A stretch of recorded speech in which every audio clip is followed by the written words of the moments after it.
Presidente Rodrigo, senhoras senadores, senhores senadores, é uma história velha essa da Amazônia como área de atração. Velha, mas não narrada ainda na sequência dos acontecimentos, na indicação dos objetivos, na proposição do que significa.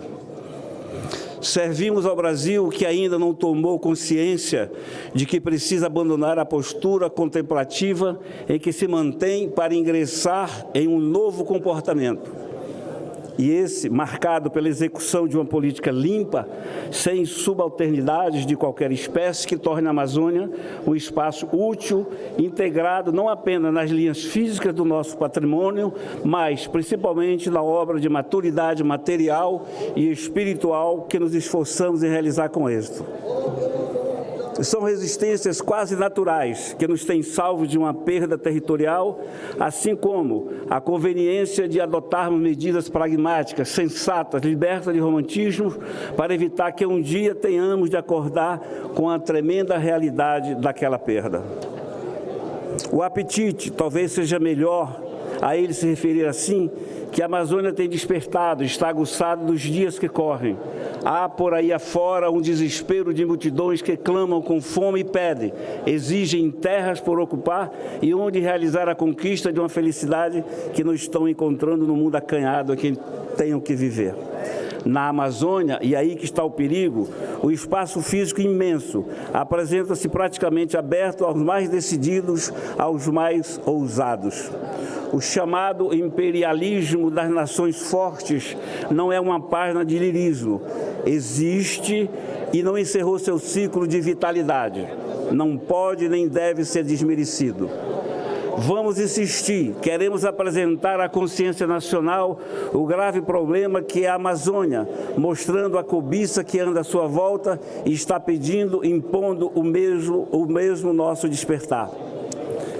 Senadores, senadoras e brasileiros que estão ouvindo, as frases que acabo de citar, de marcante atualidade, não são minhas. Nem uma palavra dessa é de minha autoria. E essas frases não são de hoje.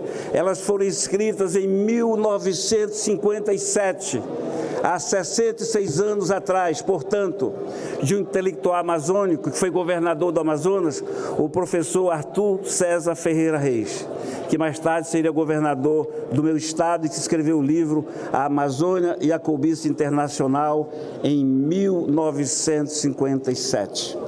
Poderia perfeitamente esse discurso ter passado como se fora meu, porque é atual, é como se eu estivesse vivendo os dias atuais sobre a Amazônia. O livro hoje só tem, através da internet, de 1957, que falava da cobiça internacional, que falava do quanto a Amazônia é cobiçada. E é isso que nós estamos discutindo agora na CPI das ONGs. Agradecer a você, brasileiro, a você, brasileira, por ter adotado, por ter jogado na rede social o que nós estamos fazendo na CPI das ONGs. E é constrangedor presenciar o constrangedor silêncio de parte da grande mídia no que diz respeito a isso. Aos senadores e às senadoras que assinaram o pedido de CPI, a quem eu devo satisfação, deixa eu falar uma coisa. O trabalho está sendo desenvolvido. A primeira etapa foi mostrar os invisíveis, a contranarrativa, a narrativa das ONGs que se sobrepõe a qualquer outra narrativa, porque encontra em maus brasileiros aparelhados eco para tornar realidade uma narrativa mentirosa. Essas ONGs são prepotentes, não respeitam o Estado, não respeitam as regras e as leis de um país, se metem no meio da mata para dizer ao homem da floresta o que ele deve fazer. Quando me questionam se o Fundo Amazônia é importante para o país, claro que é importante para o país. A ajuda externa é importante para o país, mas nós não precisamos de quem comande o nosso destino. As ONGs são importantes para suprir lacunas existentes, mas elas não podem comandar o nosso destino. Eles têm o dinheiro, por isso comandam o destino de alguns brasileiros. há uma realidade que precisa ser mostrada ao Brasil. E a CPI das ONGs está mostrando essa realidade.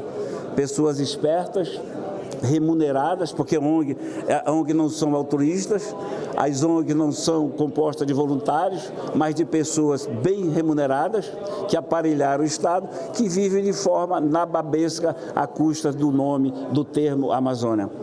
E se a gente comparar o que essas ONGs ganham, estamos falando de milhões. O Fundo da Amazônia está aí agora mesmo para dar 3 bilhões e pouco para as mesmas ONGs, para as mesmas.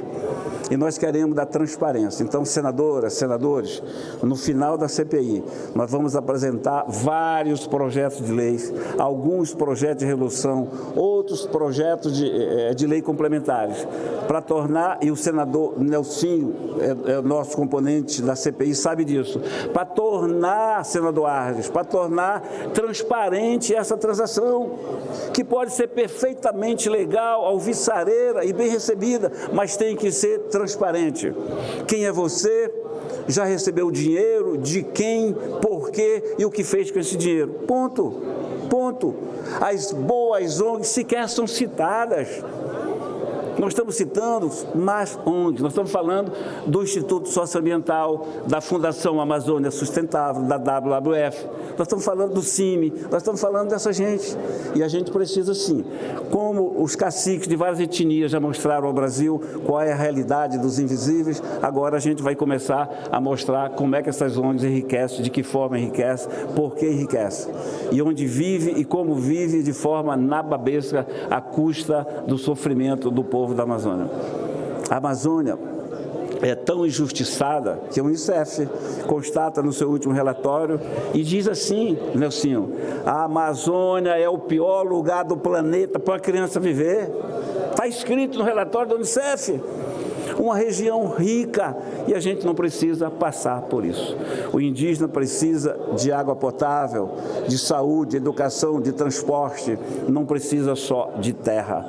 Terra não satisfaz. Os indígenas estão dizendo claramente na CPI, chega de tutela, não queremos tutela. Queremos pegar as rédeas do nosso destino e comandar o próprio destino. E assim eles terão, e assim terá que ser. Daí esse combate às mais ONGs. É uma satisfação que eu devo e dou às senadoras e aos senadores. E tenham em mente sempre que a CPI não vai demonizar ONGs, que a CPI não é questão de Lula e Bolsonaro, a CPI não é questão de esquerda e direita, a CPI é uma questão de Brasil que quer ser nação contra um Brasil que quer ser colônia. Ponto. Simplesmente isso. Não se trata de uma briga de governo, nem uma briga política. Longe, longe, muito longe disso. Não é contra, é a favor de uma população que precisa ter a sua dignidade resgatada. E cabe a nós, representantes dessa população, chamar para nós essa responsabilidade, essa missão que a gente se autodeterminou, esse fardo que a gente colocou no ombro e que não pode reclamar dele, que vai levar adiante. Obrigado, presidente. Obrigado, senador Plínio Valério.